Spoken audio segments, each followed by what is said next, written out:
তৃতীয় রবির অবস্থান মকরের জন্য বেশ কিছু বিষয়ে পরিবর্তনকে নিয়ে আসতে চলেছে, পরিবর্তনকে নিয়ে আসতে পারে।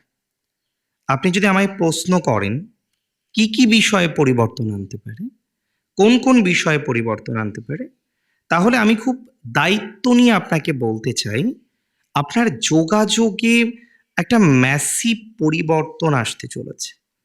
আপনার যোগাযোগের ক্ষেত্রে একটা বেশ বড় পরিবর্তন কিন্তু আসতে চলেছে।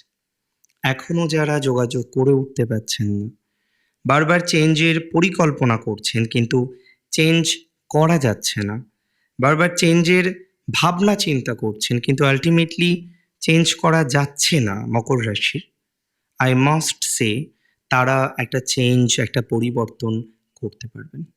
আপনার আটকে থাকা যোগাযোগে বেশ লাভ হওয়ার সম্ভাবনা রয়েছে। আপনার আটকে থাকা যোগাযোগে বেশ পজিটিভিটি আসার সম্ভাবনা রয়েছে।